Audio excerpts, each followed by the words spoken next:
On Christmas Eve, in front of 22 guests and my wife, my mother handed my daughter a dirty mop and smirked. "You eat here for free, so start cleaning." You know that gut-wrenching moment when your own family, the people who are supposed to cherish you, push you so far that a switch flips? For me, it was watching my sweet daughter being shamed by her grandma on Christmas Eve, hearing my niece sneer, "That's exactly what you deserve, Lily." That night, we packed our suitcases and disappeared. But what I did the next day, that changed absolutely everything. My name is Lucas, I'm 34. I'm a husband, a dad, and yeah, a librarian. I can tell you where the battered copy of A Tree Grows in Brooklyn lives without even looking it up. I shelf books by day, read to kids on Saturdays. I like things that make sense. Catalog numbers, due dates, the quiet click of a barcode scanner. But I'm also the oldest son in a family where being useful has always mattered more than being loved. If there's a leaking faucet, I'm the wrench. Someone forgets a bill? I'm the wallet. Holiday to host? I'm the driver, the buyer, the silent one who shows up early and stays late. Meanwhile, my younger brother Jake is the golden one. Loud, charming, allergic to consequences. People say he lights up a room. Mostly, he lights up my parents' faces. I grew up in the background. Hand-me-down bikes. We'll see birthdays. And the constant sound of my mom saying, "Lucas doesn't mind." I did mind. I just learned to swallow it. You get good at that. This past Christmas Eve, the house was packed. 22 relatives, neighbors, stray friends. My wife Mara stood by the tree arranging plates. Our daughter Lily, who's 9, hovered close to me. Big rooms make her nervous. Everyone, plates are out. Mom called, already in command mode. I tried to relax. Eat, smile, slip out early. That was the plan. Then Mom walked over. She was carrying a gray, dirty, stringy mop, dripping onto the wood floor. And she pressed it into Lily's small hands like it was a present. "You eat for free, so start cleaning." Silence. For a second. Then nervous laughter from the corner.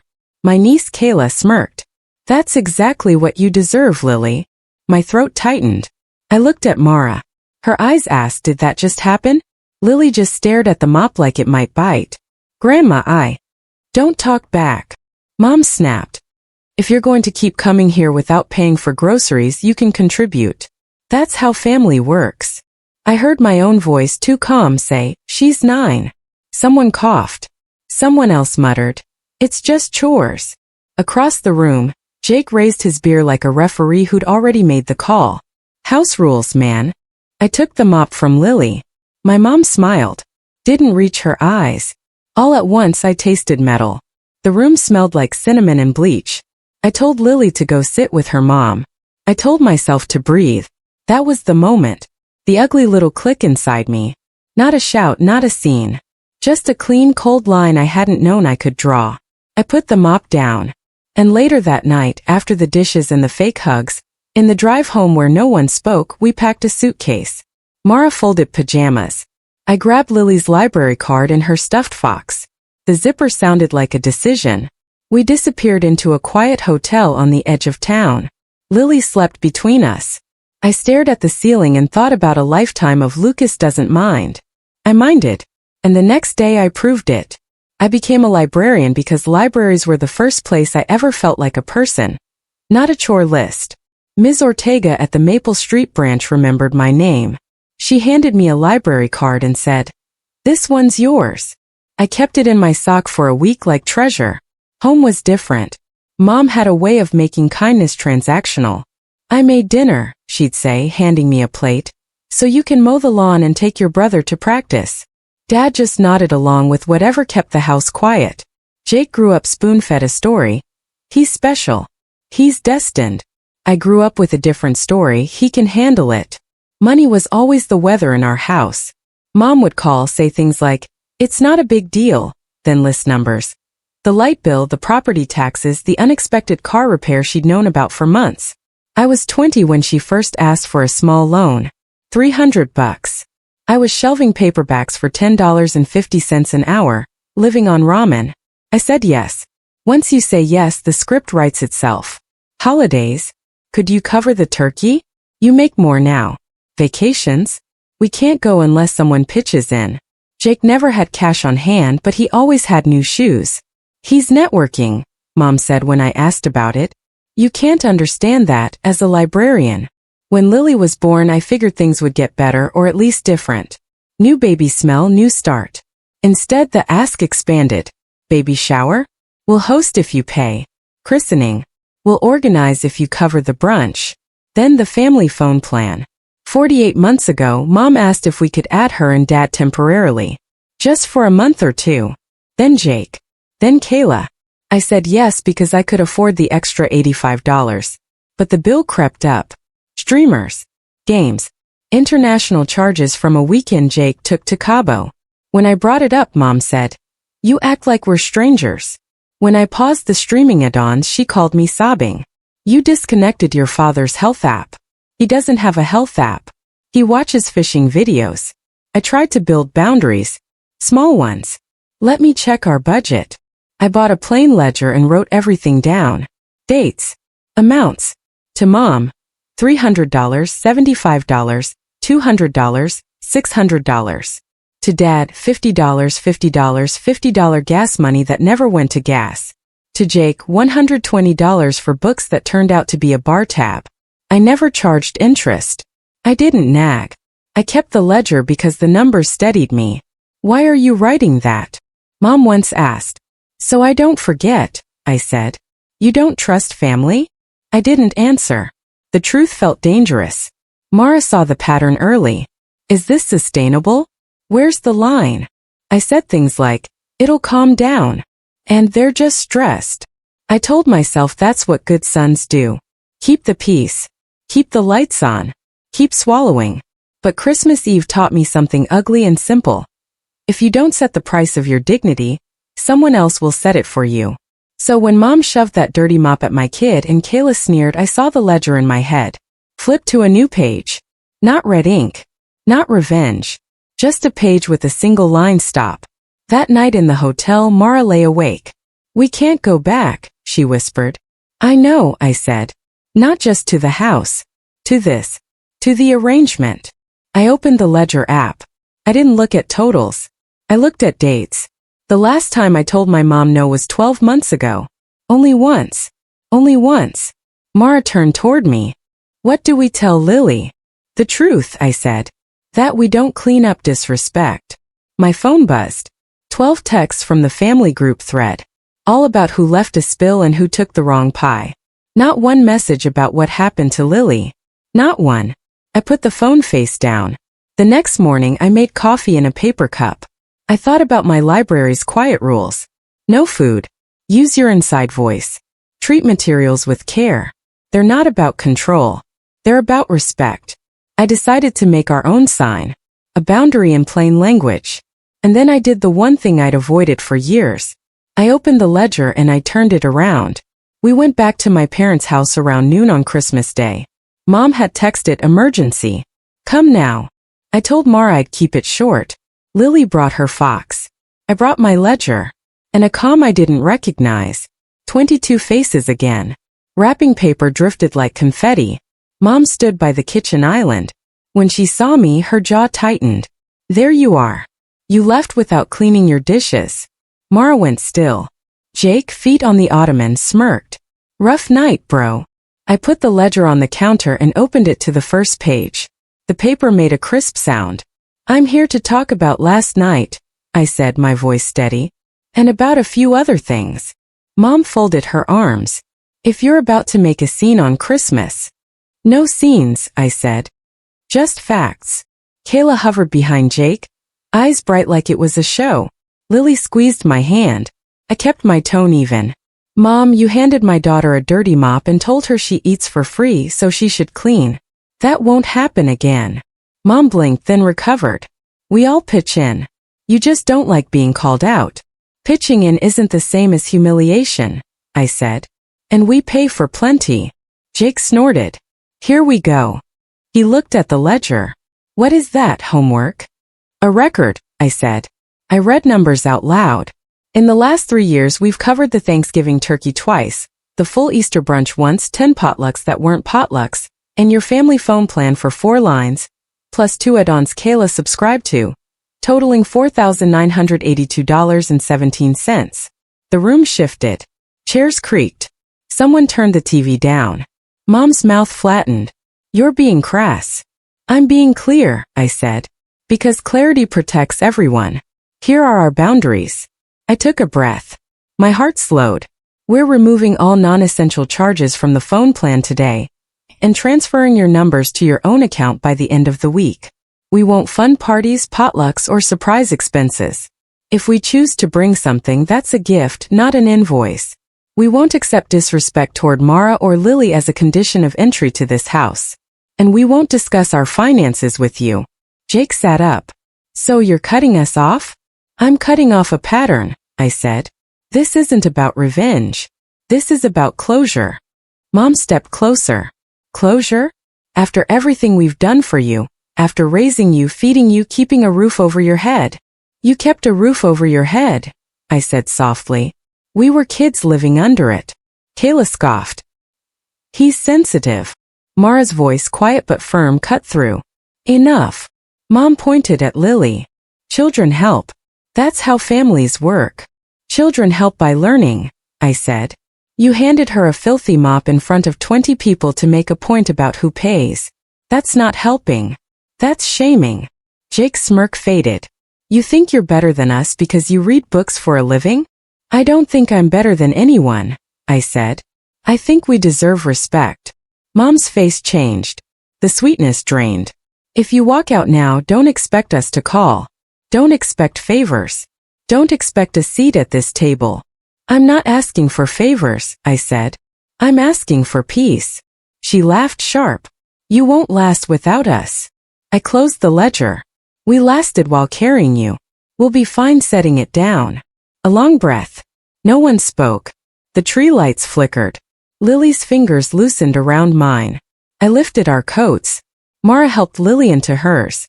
Mom's final swing landed where she always aims. You're ungrateful, Lucas.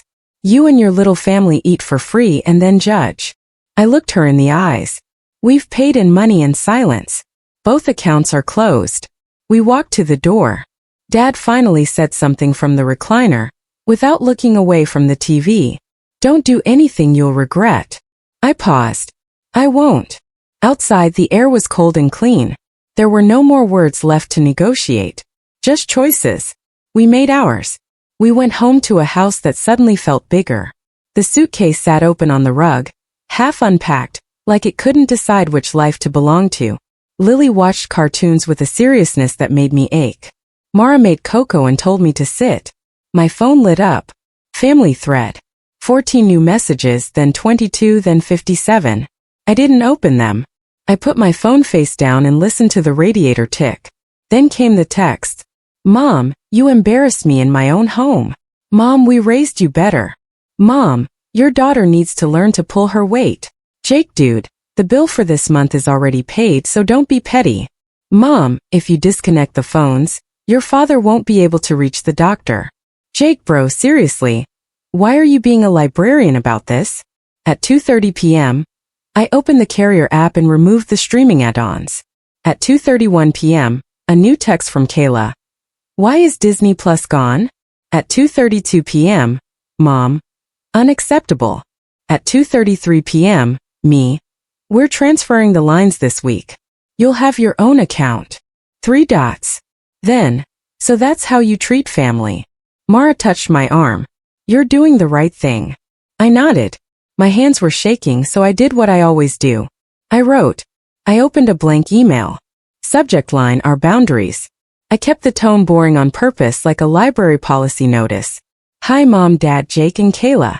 Yesterday, Lily was handed a dirty mop and shamed in front of guests. That was not okay. Going forward, we will not participate in events where Mara or Lily are disrespected.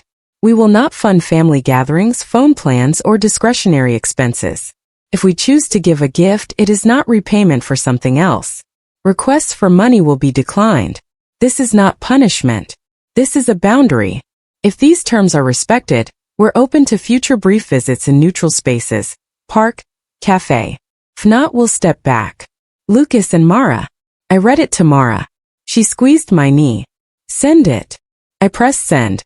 The group thread exploded. Mom, a list? You sent a list on Christmas. Jake LOL Park Cafe? You think you're too good for your own house. Mom, you always were cold like your father's side. Then, a new text popped up from Aunt Rose, the only relative who ever asks Lily about her book club. Saw the mop thing. I'm sorry. You did the right thing. Later, Mom again. If you're so angry about money, why don't you just send an invoice? A mean laugh I didn't want slid up my throat. I took a breath. Didn't reply. My phone buzzed 28 times in 2 minutes. Missed calls. I switched to Do Not Disturb. Around 5 p.m., Lily climbed into my lap, cocoa mustache on her face. Am I in trouble? She asked. No, I said. You are not in trouble. You did nothing wrong. Grandma said we eat for free. I felt Mara's eyes on me. I kept my voice soft. We always pay our way. Sometimes we pay with money. Sometimes with time. Last night someone tried to make you pay with your pride. We don't do that. She thought about it. Like the sign at the library? Yeah, I said. Like the sign at the library. We made grilled cheese, played a board game, watched a silly movie. Felt like a new religion. Small quiet things that aren't for show. At 9:10 p.m. my dad called. Your mother's upset. I know. You didn't have to make a public thing. I stated facts. A long pause. Your brother says you're cutting the phones. I'm transferring the lines by Friday. I'll cover this current month. After that, it's yours. He sighed. The kind of sigh meant to make me feel guilty. We're fixed income, son. Dad, I can help once with the transfer fee, I said. But I'm not going to carry a plan for 4 adults who call us selfish. Another pause. Your mother says you embarrassed her. Dad, I said, keeping the calm even when my chest burned. She embarrassed my daughter. He didn't answer. When he did, his voice was tinier. You know how your mother gets. I do, I said. That's why I wrote it down. We hung up with a truce made of silence. The next morning, this is the part that changed everything. I did something I hadn't done in 12 years. I walked into my manager's office at the library and requested a week off. Family stuff, I said. She nodded. Then I sat at a table near the window, opened my laptop and wrote a letter. Not to my mother. To myself. Policy. Lucas Family Policy version 1.0. We do not pay for access to love. We do not accept humiliation as currency. We do not defend basic boundaries with essays. We repeat the rule once and leave. We answer only messages that are respectful and specific. We keep receipts for our own clarity, not to weaponize. I printed it. Taped it inside the kitchen cabinet next to the cereal. I transferred $150 to Dad for the transfer fees with a note, one time. Then I turned my phone face down and built a Lego castle with Lily. By evening the noise shifted. The messages slowed. A last big blast from Mom. You'll regret this when we're gone. Then quiet. Not peace but quiet. A week passed, then 2. The group thread shrank without me feeding it. The calls dropped from 15 a day to 2 to none.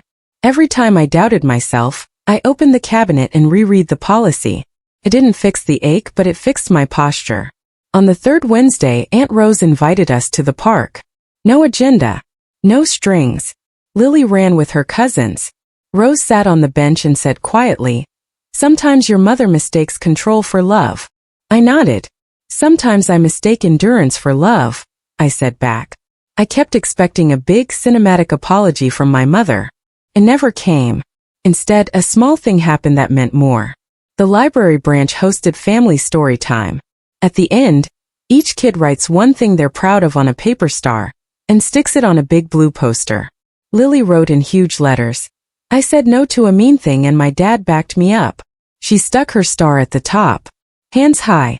I swallowed hard behind the desk. Mom finally texted 3 weeks after Christmas. We'll do a small dinner next month. Just immediate family. No drama. You bring dessert. I read it twice. Would have caved. The old me saw the hook. I replied, Thanks for the invitation. We're not available. Happy to meet at a cafe for an hour next month. If not, we'll see you another time. 3 dots. Then nothing. Here's what I learned. Boundaries feel mean when you've been raised to think your worth is your usefulness. The first week I shook. The second week I grieved. By the third, I started building little routines that were mine. I made pancakes with Lily every Sunday. I took Mara on a $7 coffee date and left my phone in the glove box. I fixed our own leaking faucet and didn't tell anyone. Did the money change? Yes. We saved an extra $312 the first month without surprise potlucks and app charges. But the bigger shift wasn't numbers. It was air. The house felt breathable.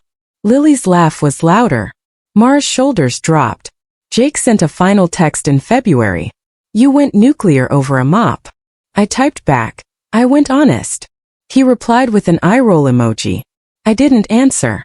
I don't hate him. I just don't carry him. Sometimes I think about that exact moment. Dirty gray strings dripping on my kid's hands. And I feel a flash of heat. Then I picture the sign on the library wall. Treat materials with care. We're people, not materials. But the rule still stands. So here's my moral written plain for anyone who needs it. I won't pay for a seat at a table that serves humiliation. I won't let my daughter learn that love is a bill you settle by shrinking. I won't explain my boundaries to people who profit from misunderstanding them. I'll say the rule once.